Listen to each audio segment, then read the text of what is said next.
블록체인에서 또 어떻게 작동이 되는 것인지, 토큰과 블록체인에 대한 이 내용을 제대로 알면 밑에 미래의 설계가 됩니다. 자, 이 내용과 아까 내용을 결합시키면 개인의 미래를 조금 더 윤택하게 할 수 있지 않나 생각이 됩니다. 이번에 강의해 주실 분은 광화문 센터에서 현재 활동 중이시고 금융 관련 쪽에도 오랫동안 종사하시고 일본에서도 오랫동안 생활하신 분입니다. 자, 여러분에게 쉽게 블록체인과 토큰에 대해서 강의를 해주실 우리 최훈학 강사님을 무대로 모시겠습니다.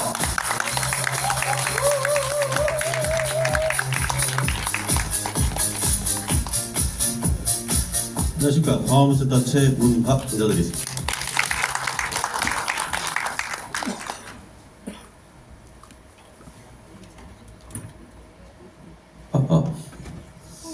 차량 렌트 얘기가 정철국장 또 뒤에 짱 막히셨네. 차량 렌트가 나와서 차량에 대해서 잠깐 얘기를 하고 시작하겠습니다. 어떤 차량을 렌트를 해서 타고 다니든지 판매를 해야 되겠습니까? 사회자님. 좋은 차. 비싼 차. 차량 특징을 잠깐 말씀드리겠습니다. 제가 그 벤츠 아주 고속에서 차 깔리고 편안한 기분이 듭니다. 그 한국 사람들이 좋아하는 렉서스 좋아하나요? 렉서스 잔고장이 없고 고속에서 아주 조용하지만은 벤츠보다는 가벼운 느낌, 통통 튕기는 느낌. 현대 기아차 옛날에는 그 판자 느낌이었는데 요즘에는 많이 좋아졌더라고요. 그래서 그 벤츠까지는 아니더라도 고속에서 좀 빨리는 기분이 듭니다. 제가 일본에서 20년 생활했던 말씀드렸는데 그 중에서 이제 일본 차를 잠깐 말씀드리겠습니다. 렉서스 잔고장 없이 20만 킬로, 30만 킬로 잘 갑니다.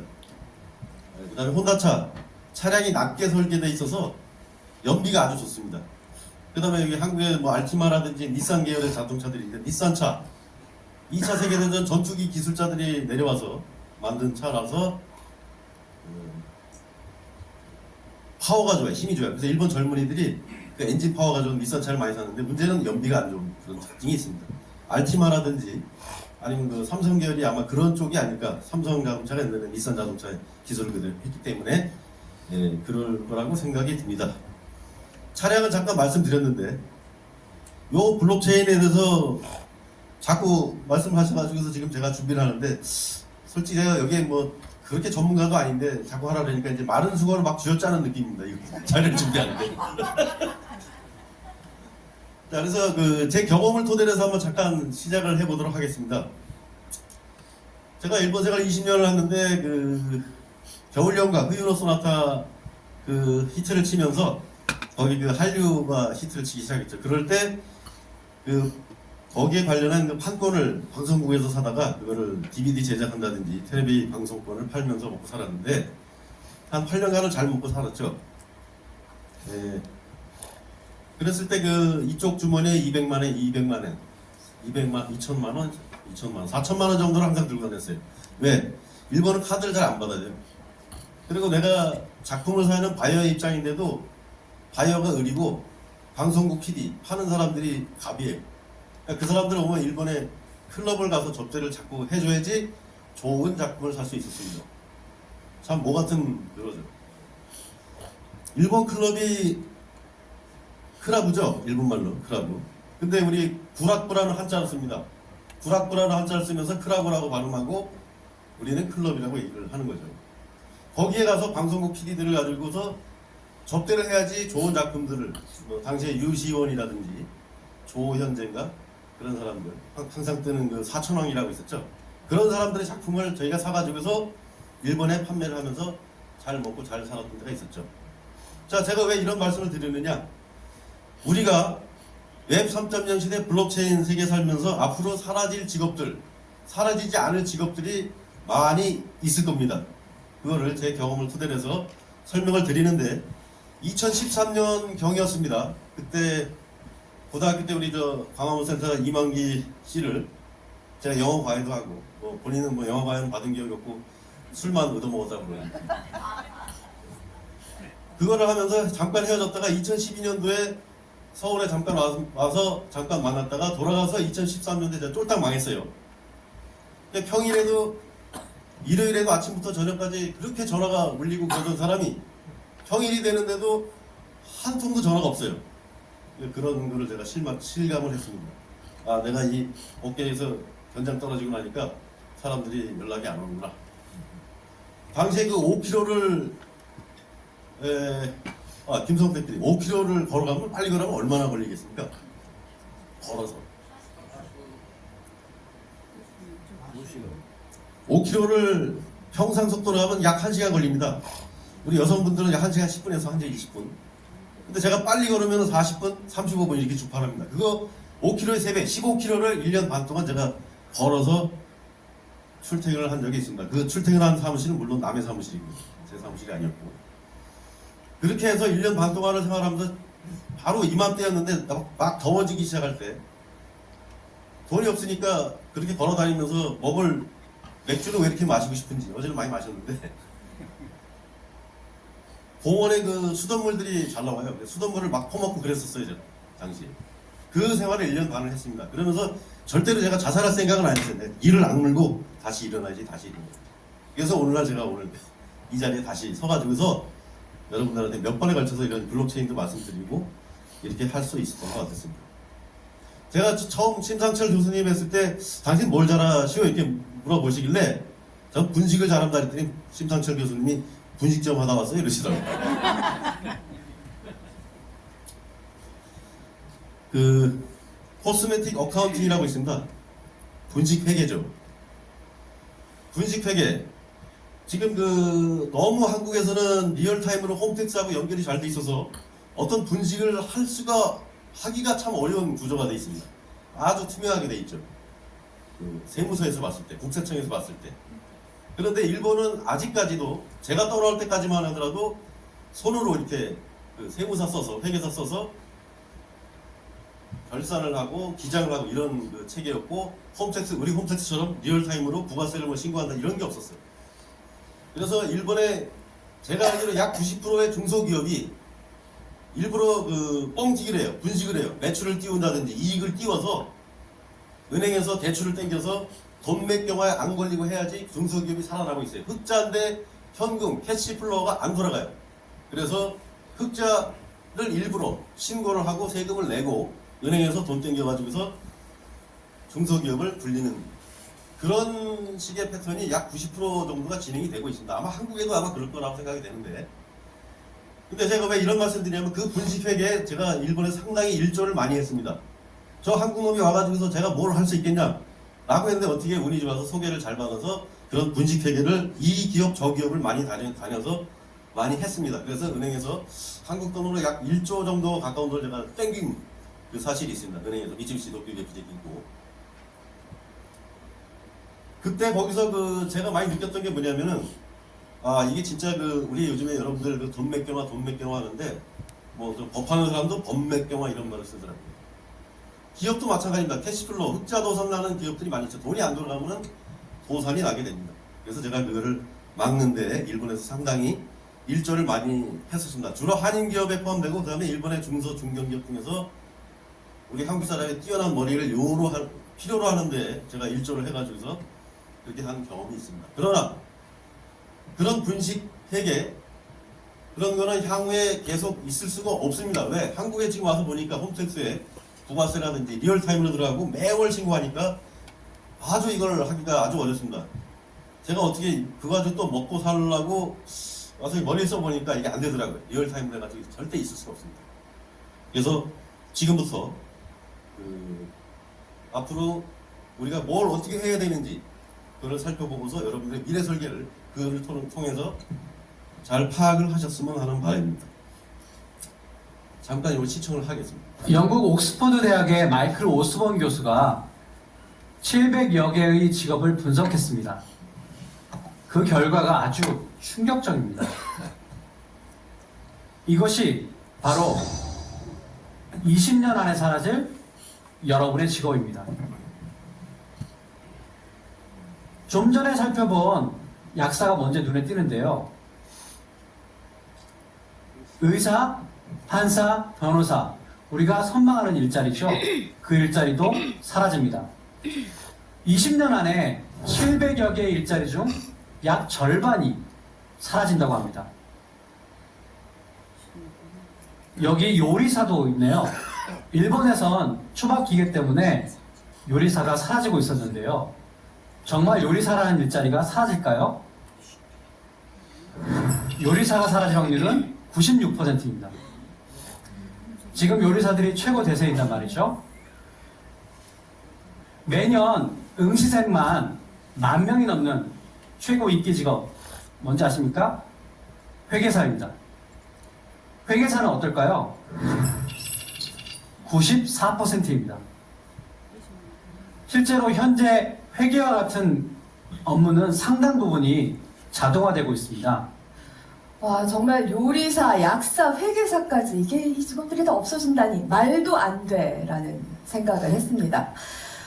사라질 일자리의 확률이 공개될 때마다 함께하고 계신 여러분께서도 저처럼 깜짝 놀라셨을 겁니다.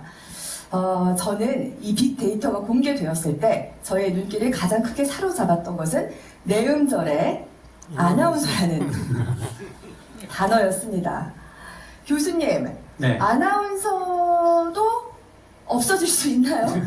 여기 지금 아나운서가 있는데요. 정말 선망의 대상이죠. 아나운서가 사라질 확률 한번 볼까요? 72%입니다. 참 기분이 썩 좋지는 않습니다. 저도 그랬지만 아나운서 되기가 많이 힘들거든요.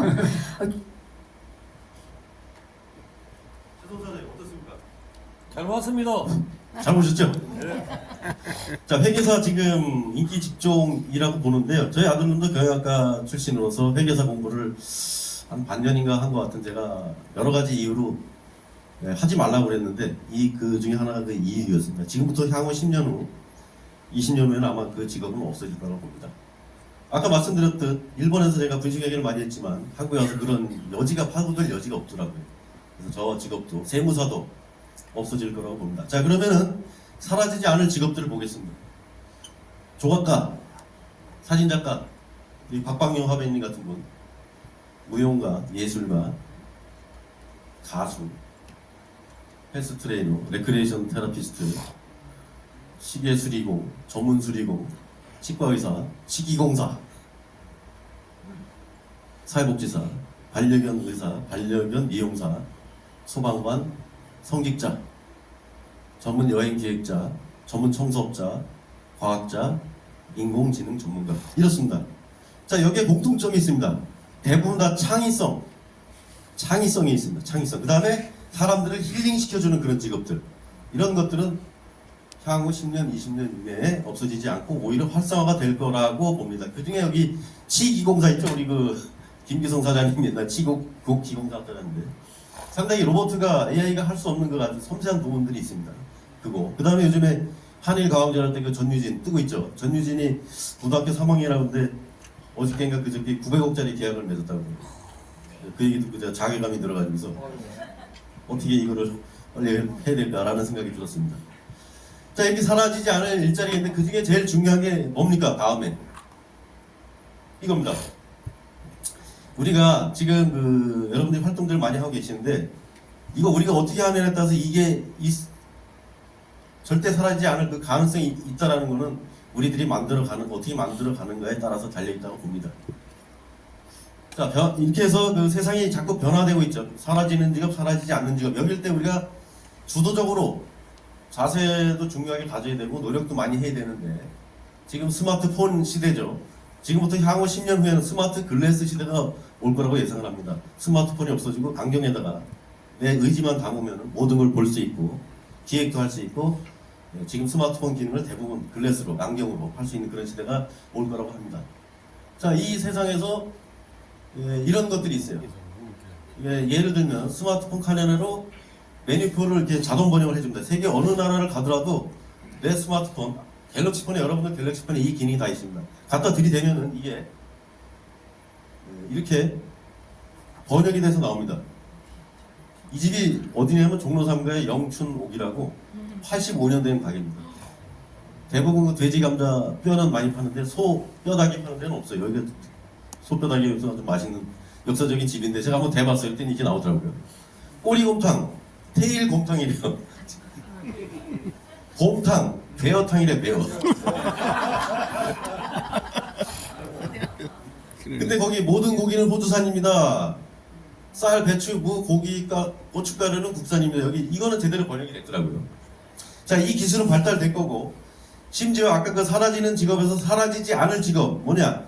우리 그 고령화 되는데 이거 가지고서 시니어들을 위해서 이런 기능들을 또 설명하는 유튜버가 있더라고요. 그런 사람들이 이 변화되는 세상에서 사라지지 않을 그 직업이라고 봅니다. 자, 여러분들 매일 쓰는 카톡, 지금도 수시로 보시는 카톡에 여러 가지 기능이 있습니다. 그 밑에 전체 서비스 보시면은 거기 클립이라고 있습니다. 클립에 내 주소 보기, 그 아래 보면은 내 토큰 있죠? 클레이 토큰이 있고 이더리움 토큰이 있고 매틱이라는 토큰이 있는데 이 여러분들이 매일 쓰는 이 카카오에 이런 그 자기 지갑 주소가 있습니다. 그래서 디파이 탈중앙화 금융에 이 주소를 여러분들은 활용을 할 수 있고 여기에 내 돈만 들어가 있으면 카카오에서 제공하는 모든 서비스 그 다음에 카카오에서 제공하는 230만 개 정도의 앱을 이용할 수 있습니다. 그래서 이걸 보시면 여기 내 주소죠. 여러분 메타 마스크 지갑을 만드셨죠. 카카오에도 이런 지갑 주소가 있습니다. 그러나 그 활용을 잘 하셔야 돼요. 메타마스크 주소에 있는 지갑은 ERC 20 환경이죠. 이거는 다른 환경입니다. 그래서 이 주소를 잘못 압축해줬다가 예를 들어서 비트코인을 여기서 받는다. 그러면 상대방은 여러분들 여기를 보냈는데 내 여기는 안 들어올 수 있는 그런 상이기 때문에 호환이 되는지 안 되는지 그런 환경을 잘 보셔야 됩니다. 어쨌든 카카오의 세계는 지금 이렇게 가고 있습니다. 자, 네이버와 카카오가 2월 15일 날 제휴를 맺었습니다. 그래서 네이버의 핀시아, 카카오의 클레이튼 2월 15일 날 아시아 최대 블록체인 메인넷을 구축을 하려고 해서 이들이 지금 진행하는 것들이 아까 카카오톡 같은 경우는 클레이튼으로 230개 넘는 블록체인 앱을 활용할 수 있게끔 하고 그 다음에 핀시아 네트워크, 라인에서 하는 핀시아는 가상자산 지갑이 있기 때문에 일본 시장 진출이 아주 용이하게 만들어 놨습니다. 지금 일본 우리 그 한국 기업이라고 할 수 있죠. 이거 일본에 처음 진출했을 때 우리 지분이 더 많은 것 같습니다. 지금 일본 국민의 약 1억 명 정도의 데이터가 일로 다 들어가니까 일본 정부에서 지금 이걸 뺏으려고 지금 애를 쓰고 있는데 절대 뺏기면 안 되겠죠. 자, 이 앱부터 비트코인, 테더, 이더리움 이런 거 있고 블록체인 제가 설명드렸습니다. 우리 개 모임할 때 그 각자 장부에 기록을 하게끔 시켜서 체인으로 다 연결시킨다는 그런 개념을 블록체인의 개념을 설명드렸는데 그거에 대한 설명은 혹시 안 들으신 분 있으면 심상철 교수님의 성공화 꼭 보시고 구독, 알람 신청하시고 보셨으면 좋겠습니다. 자, 블록체인과 암호화폐로 현재 무엇을 하고 있는가? 지금 모든 세상의 일은 판매, 유통, 계약, 공유 요겁니다 기본적으로. 근데 이게 대기업 중심으로 내 정보 다 털리고서 해킹당해서 혹은 내 역이용은 당한다든지 이럴 염려가 있는데 여기에 블록체인 기술을 활용을 하게 된다면은 그럴 염려가 없는 게 개인 간 거래 P2P 이를 향해서 우리가 대기업에 그런 정보를 제공하는 필요 없이 이게 진행이 되겠습니다. 그래서 그 예를 들면 공유 경제를 꿈꾸는 뭐 슬롭 IT라는 기업이 있는데 이 기업은 우리 그 에어비앤비나 우버 택시가 있죠. 거기에는 플랫폼에 가입을 내 정보를 다 제공해서 가입을 해야지 에어비앤비 호텔을 이용하고 이러는데 여기는 그런 거 필요 없이 블록체인에다 이걸 넣어서 상대방이 알려주는 지갑에다 돈만 넣으면은 비밀번호를 알려서 내 핸드폰 가지고 대기만 하면은 그 세계 어딜 가든 호텔을 에어비앤비처럼 호텔을 이용할 수 있는 거고 그 다음에 블록체인 기반으로 한 그 알트코인 이더리움의 최초의 그 게임이 이 크립토 게임인데 게임은 단순합니다. 고양이를 어떻게 키우고 그다음에 고양이끼리 교배를 시켜서 새로운 그 캐릭터의 고양이를 나오고 이러는 건데 여기에 그 새로운 캐릭터가 세계에서 내가 가지고 있는 건 세계에서 단 한 가지 모든 캐릭터가 다 한 가지 단 한 가지라는 거다. 그래서 그 캐릭터를 잘 키워서 판매를 하면은 여기서 2억 정도까지 판매를 하는 그런 경우도 있었습니다. 캐릭터 안에 그런 세상이죠. 그 다음에 콘텐츠 직거래 아까 박방영 화빈이 같은 예술가들 화백들 가수 이런 사람들이 여기서 직거래를 하게 된다면은 블록체인 기술을 활용해서 직거래한다면은 우리가 화랑 갤러리에다가 보통 통해서 판매를 하면 50% 이상 수익을 커미션을 지불을 하는 걸로 알고 있는데 여기는 커미션 약 3%나 이 정도 하고 해서 바로 거래를 할 수 있어요. 그래서 우리 예술가들이 배고픈 예술가들이 자기 작품만 잘 활용한다면 이런 데를 통해서 판매를 하고 활성화를 시킬 수 있는 그런 겁니다. 한 가지 예를 들었습니다. 자, 블록체인과 토큰은 혁신적인 미래를 설계를 해보겠습니다. 세대별 진화를 해왔죠. 1세대 비트코인 있죠. 디파이, 우리 지금 탈중앙화 금융이라는 세대고, 2세대 이더리움이 나왔죠. 스마트 컨트랙트에서 DAB, 디센트럴라이즈드 앱이 많이 활성화돼서 우리가 다오, 지난번에 말씀드렸던 우리는 탈중앙화 조직 다오를 향해서 가고 있고, 그 다음에 3세대 다음부터는 이제 소유권 정보입니다. 우리 등기부등본 뜰 때 어떻게 합니까? 정부 24인가? 정부 24 말고 또 하나 더 들어가면 있죠. 그 등기소가 가지고서 이런 걸 쓰이는데, 그럴 필요 없이 이렇게 되면은 DID라 해서 신분증이나 혹은 저런 그 등기부등본 소유권 정보를 자연스럽게 띌 수 있는 그런 세대가 옵니다. 그래서 그 등기부등본을 제가 NFT라 했죠. 대체 불가능 토큰이라고 이런 시대로 가고 있습니다. 미래를 보면은 은행이나 사이버나 공급망이나 의료, 정부, 마케팅, 보험, 부동산, 교육, 시네마 이런 것들이 전부 블록체인하고 암호화폐, 토큰을 이용을 할 수 있는 그런 빠르게 진행이 되고 있습니다. 자, 미래2를 보겠습니다. 우리가 지금 토큰으로 시작을 하는데, 코인과 토큰의 차이점 아시죠? 우리 자체 블록체인 메인넷이 있으면은 코인이고, 자체 메인넷이 없으면은 토큰인데, 메인넷이 없는 상태로 출발해서 디파이 10월달에 상장해서 디파이에서 자유롭게 거래를 할 수 있는 방향으로 갔다가 지금 개발자들이 우리 블록체인 메인넷을 개발을 하고 있는 것을 아는데, 그런 상태로 가면서 엑스토 생태계를 구축해서 우리 커뮤니티를 만들어서 아까 이해식 그룹장님 얘기하신 그런 엑스토의 세계를 우리는 이 토큰으로 해서 쉽게 접근을 하고 누구나 접근할 수 있는 그런 세상이 되겠습니다. 자, 이게 지금 블록체인 1, 2, 3, 4가 되는데, 현재는 뭐 3하고 4 합쳐서 블록체인 3세대라고 할 수 있는데, 1세대는 금융, 가상화폐 세대고, 생활경제, 우리 뭐 요금결제라든지 소액거래도 이런 거고, 비즈니스 쪽에서 3세대를 가면서 전자상거래하고 콘텐츠 저작권 뭐 이런 거하고, 그 다음에 3세대이면서 3세대 2가 전자투표죠. 지난번에 총선이 있었는데 일부 지역에서 이거 부정 개표다, 부정하다 이렇게 얘기한 일부 지역이 있는 것 같은데, 저렇게 블록체인에다 가면 투명성이 보장이 되고 빨리 개표가 되죠. 투표한 순간 개표를 할 수 있습니다. 시간만 정해서 놓고 하면. 그래서 6시에 딱 끝내면 6시 반이나 7시에 결과가 바로 나올 수 있는 그런 세상이 돼 있습니다. 미래설계 HU리에서 현재 활용 사례를 파악을 해보고 있습니다. 자, 금융주도의 블록체인 활용 사례가 있습니다. 금융주도. 해외 송금 미국에서 정한 그 스위프트 있죠. SWIFT, 스위프트. 현재는 중개기관이 필요하거나 저렇게 디지털되지 않은 서비스 스위프트를 통해서 해외로 송금을 합니다. 2012년도에 이란이 미국한테 왕따를 당해서 스위프트에서 배제당했죠. 그래서 이란이 송금하는 게 불분명해지니까 2013년, 14년도에 중국과 러시아가 손을 잡고 스위프트 체제에서 탈퇴를 해서 위안화나 루블화로 해서 국제 송금을 할 수 있게 러시아하고 중국은 그렇게 만들어놨습니다. 미국이 꼼수를 쓰다가 지금 약간 당하고 있는 상황이죠. 이제 저 스위프트를 통하지 않는, 스위프트는 송금하면 약 일주일 걸립니다. 많게는 10일도 걸리고.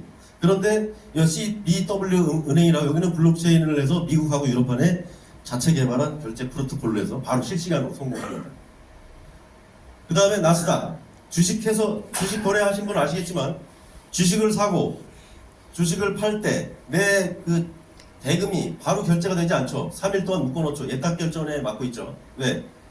주식을 내가 사고 싶을 때 그 주식이 예탁 결제에 있어야 되고, 그 다음에 내가 돈을 지불하면 그거 내가 바로 받을 수 있어야 되고, 이런 시스템이기 때문에 3일 동안 묶어둡니다. 예탁 결제에. 그런데 이 블록체인 스마트 계약을 이용하면 바로 거래가 이루어지게 되는 거죠. 그러니까 레그 타임이 없어지는 거죠. 그 다음에 KPCB, 이게 그 세계 최고의 그 벤처 캐피탈인데, 이 벤처 캐피탈이 돈을 투자를 한 회사가 많습니다. 페이스북, 아마존, 구글, 트위터 이런 데 처음에 다 투자를 해서, 페이스북 같은 데는 이 KPCB가 5만 %의 수익을 올렸습니다. 이 벤처 캐피탈이 이렇게 투자성을 보고 투자를 하는 겁니다. 우리도 빨리 이런 거를 해야 되겠죠. 5만 %. 그래서 여기 같은 경우는 코인을 만들어서 투자자한테 코인 지갑을 부여를 해서 코인으로 투자하게끔 이렇게 하고 있습니다 지금. 그다음에 아비바 이거는 그 영국의 보험회사인데 고가 상품 다이아몬드 같은 거를 여기다가 등록을 해서 소유주가 누군지 어디서 왔는지 이런 걸 기록을 해서 도난됐을 때 바로 신고만 하면은 도둑들이 들고 왔을 장문아비가 들고 왔을 때 아 이거 도난품이다 바로 나올 수 있게끔 해서 절대 이 물건을 다이아몬드를 잊어버리더라도 어디로 유출되지 않는 그런 걸 만든 겁니다. 자, 두 번째 정부 주도. 자, 스페인에서는 블록체인 투표 시스템 아까 말씀드렸죠. 블록체인 투표 시스템 지금 하고 있고 필리핀에서는 이페소라해서 CBDC 중앙은행 발행 컨트롤 뱅크 디지털 커런시라고 했죠. 센트럴 뱅크 디지털 커런시 CBDC를 필리핀에서 지금 하고 있고 에스토니아에서는 디지털 신원 확인 DID라고 합니다. Decentralized Identifier. 디지털 신원 확인 가능하게끔 하는 에스토니아에서 하고 있고 그 다음에 온두라스에서는 아까 말씀드린 소유권을 지금 진행하고 미국에서는 기록물 관리를 블록체인에 활용을 해서 쉽게 이용을 하고 있습니다. 자, 스탬프랠리 이거 일본 치바에서 하는 건데 일본 치바라 하면은 우리 인천시 같은 도시입니다. 바다가 있고 서울에서 가까운 도시인데 여기 그 일본 사람들은 어디를 방문하면은 무슨 종이를 들고 가면 거기 도장을 찍어줘요. 아, 당신 여기 방문했습니다. 도장 찍어주고 또 저희 가면 도장 찍어주고 도장 찍고 그래서 도장 다 찍어갖고 오면 어디 가서 포인트를 뭐 얼마 준다든지 혹은 뭐 어떤 음식을 더 제공한다든지 술을 몇 잔을 더 준다든지 이런 시스템을 하는 그 스탬프 랠리라는 그게 아주 여기저기 많이 있는데 이거를 후지츠라는 회사에서 저렇게 모든 그 참가자들을 여기다가 연계를 시켜서 블록체인에 기록을 시켜서 관광객이 오면은 이벤트 신청해서 다 기록을 하게끔 해서 이렇게 은행이나 중소기업이나 콘텐츠 기업, 교통기관, 지자체 등 데이터를 제공을 해서 마케팅 활용하고 신제품 개발할 수 있도록 합니다. 그래서 참가자 동선 관리를 해서 마케팅을 잘 할 수 있게끔 그렇게 합니다. 자, 에버리츠 아까 그 보험회사입니다. 그 다이아몬드 같은 거를 도둑이 저렇게 했을 때 세공인이 봤을 때 이거 소유권을 입증을 요청을 합니다. 도난물 확인됐다. 그러면 보험회사에서 바로 조치를 해주죠. 그래서 진입 확인도 하고 분산 원장 설계하고 정보 유통하고 신뢰성과 투명성을 담보로 하게끔 하는 그런 거죠. 자, 채용 관련도 있습니다. 리크루트 테크놀로지. 구직자가 자기의 그 신원을 공적 증명서 발행 기관에다가 작성을 합니다. 그러면 거기서 승인을 하고 허가를 해주면은 우리 기업 채용 담당자는 일정 기간 구직자가 허용한 기간만 자기 그 신상을 열람하게 하고 그 기간이 지나면은 열람을 못하게 하고 이걸 다 블록체인에서 실행을 하고 있습니다. 그래서 쓸데없이 내 모든 정보를 주민등록번호 포함한 모든 정보를 다 제공을 했더라도 기한 지나면은 기업에서 딴짓을 못하게끔. 그 전에 보면 제가 채용 관련 일도 좀 하긴 했는데 그 전에 보면 채용 관련 그 부서에서 이력서 구직자의 이력서를 받아다가 그 이력서 가지고서 계속 대기를 해야 되는데 가지고 있다가 뭐 딴짓을 한다든지 이런 사례가 있었습니다. 향후도 있을 수 있고 그런데 이렇게 되면은 그런 사례가 없어지는 거죠. 그래서 기업이 승인한 경력을 공개하고 기간이 지나면 경력을 열람을 못하게 합니다. 다음에 서울시에서도 지금 움직이고 있는데 중고차 매매라든지 모바일 투표가 다음 투표에는 아마 모바일 투표가 될 거라고 보는데 이렇게 진행이 될 것 같고 그 다음에 각종 마일리지 이거를 시민 애플리케이션 카드를 통해서 핸드폰에서 저렇게 통합 인증을 하고 마일리까지 통합을 해서 서울 시민들한테 편의를 제공하는데 이 서울시 말고 각 지방자치단체에서도 활용하는 걸로 알고 있습니다. 자, 관세청에서 특히 그 이런저런 물건들이 많이 뭐 특히 전자상거래 요즘에 그 직구매 때문에 전자상거래를 많이 하시는데 여기서 각 단계별로 이 정보의 단절이 와서 위변조, 인적 오류하고 위변조의 소지가 있는데 이거 지금 블록체인으로 진행을 하고 있는데 노드별로 이걸 인터넷에 연결되어 있는 각 주체를 노드라고 하죠. 이 노드별로 정보를 자동 취합을 해서 저렇게 가위로 자르는 정보 단절이 없고 수시로 모든 게 연결이 되어 있고 수작업하고 위변조를 최소화하는 하는 게 현재 관세청에서 진행되고 있습니다. 자, 보험의 문제점이 뭐냐? 내가 무슨 사고를 당하고 질병이 났는데 보험회사는 돈을 안 주려고 그렇게 애를 써요. 그런 경험이 아마 있으실 겁니다. 화재보험도 그렇고 생명보험도 그렇고 내가 무슨 질병으로 보험을 갔는데 이건 뭐 내 인정 못하겠니? 뭐 보험에서 말들이 많아요.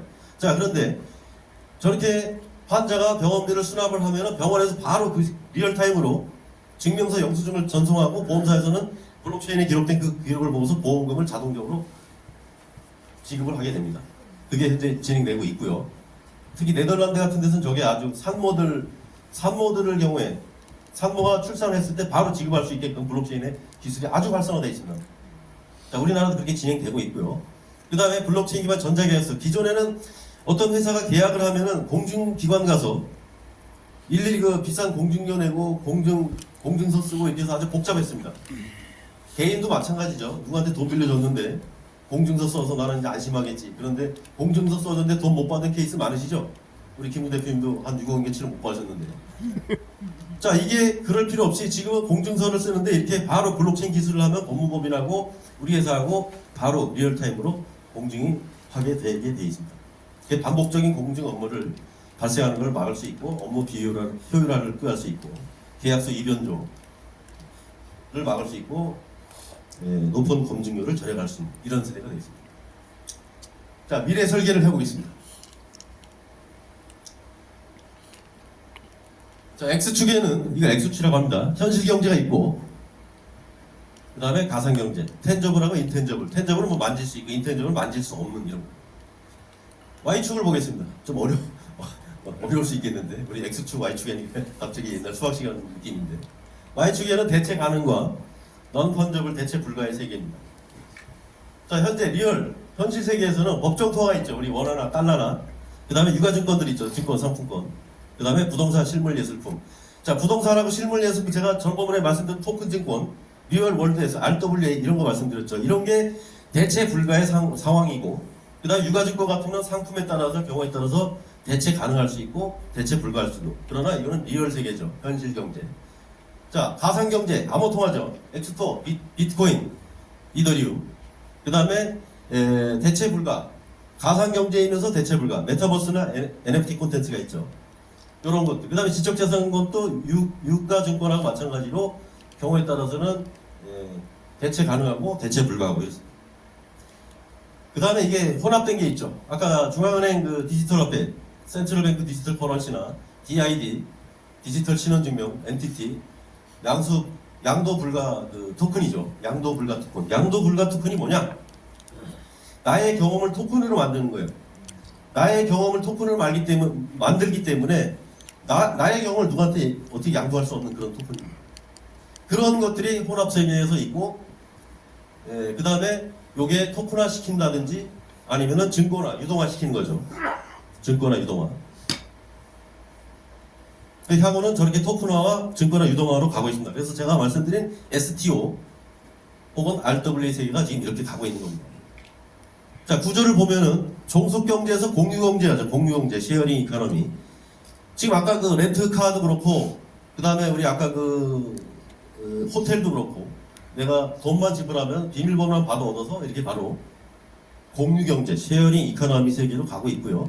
그 다음에 여기도 센트럴라이즈드, 중앙집정화에서 분권화, 디센트럴라이즈드, 그 다음에 지금은 디스트리뷰티드죠. 분산화 이렇게 가고 있습니다. 우리는 지금 이 시대에 살고 있어요. 자, 이 시대에 살고 있으면서 우리가 어떻게 설계를 해야 되느냐? 사라질 직업과 사라지지 않을 직업을 잘 구분하고 우리가 판단을 잘 해야 되겠습니다. 그래서 바람직한 경제는 저렇게 투명하고 공정하고 진보성이 있어야 되고 가치가 자율이 효율성이 있어야 됩니다.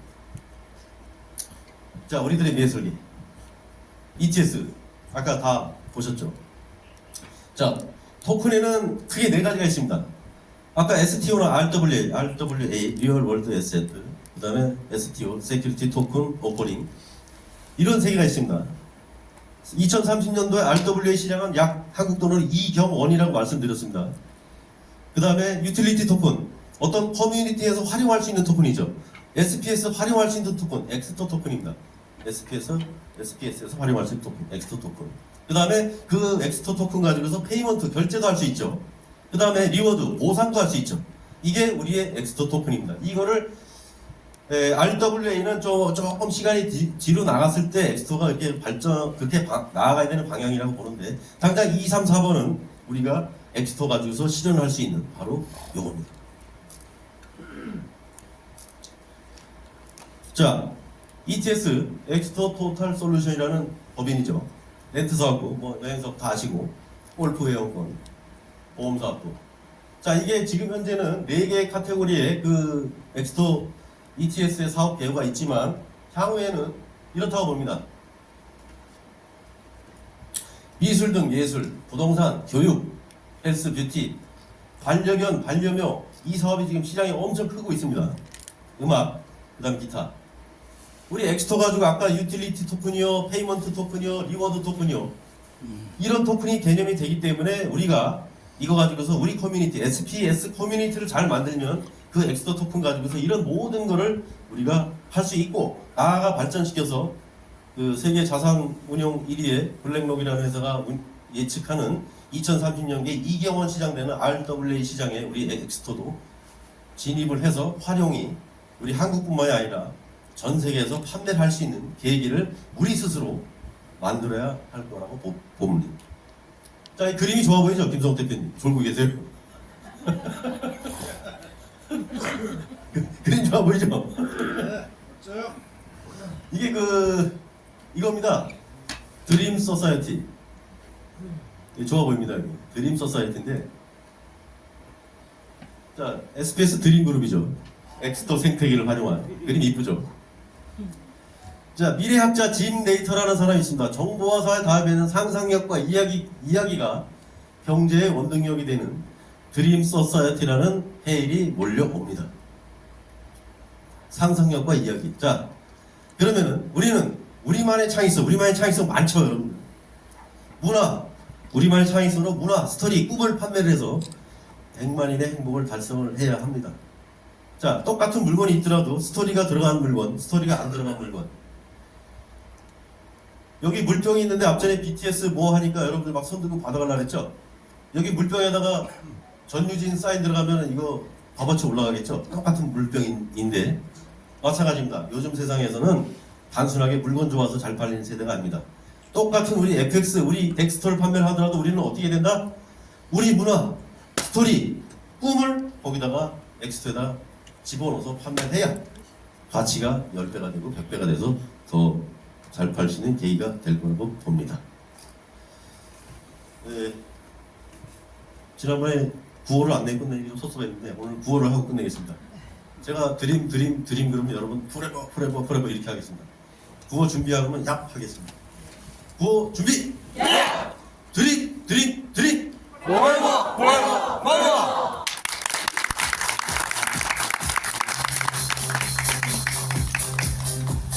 지금까지 어려운 블록체인 그리고 우리 토큰의 시장 경제에 대해서 아주 쉽게 강의를 해주신 우리 최훈학 강사님께 다시 한번 감사의 박수 부탁드리겠습니다. 네. 제대로 알면 돈이 보입니다. 제대로 알면 정말 재밌는 세상이 펼쳐지고 있습니다. 자,